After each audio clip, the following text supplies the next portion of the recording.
এখানে আমাদের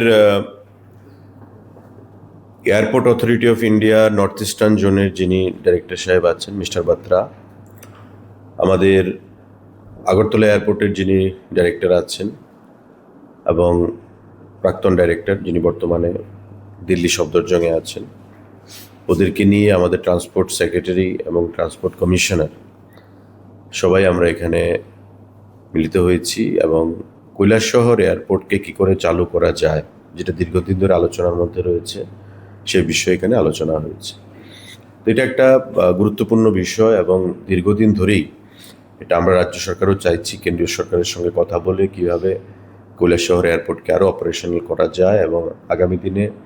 আমাদের বিভিন্ন পয়েন্ট অফ ভিউ থেকে, স্ট্র্যাটেজিক পয়েন্ট অফ ভিউ থেকে কৈলাসহর এয়ারপোর্টের যে গুরুত্ব সেটাকে উপলব্ধি করে ভারত সরকারও চাইছে সেটাকে কার্যকরী করতে, অপারেশনাল করতে। কিন্তু সিদ্ধান্তটা নিতে হবে আমাদের মুখ্যমন্ত্রী স্তরে, কারণ এখানে ল্যান্ড একুইজিশনের একটা বিশাল ব্যাপার রয়ে গেছে। তো স্বাভাবিকভাবেই অর্থনৈতিক ইনভলভমেন্ট সেখানে রয়েছে, যেটা মুখ্যমন্ত্রী, অর্থমন্ত্রী, অর্থ দপ্তরের সেখানে আধিকারিকগণ বসে আমাদেরকে আলোচনা করেই সেই সিদ্ধান্ত গ্রহণ করতে হবে। তো আমরা মাননীয় মুখ্যমন্ত্রীর কাছ থেকে সময় চেয়েছি আগামীকালকে। নর্থ ইস্টার্ন জোনের যিনি ডাইরেক্টর এখানে এসেছেন মিস্টার বাত্রা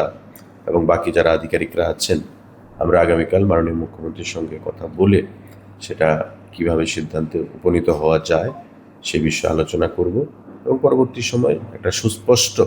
একটা রূপরেখা তৈরি করে সেখানে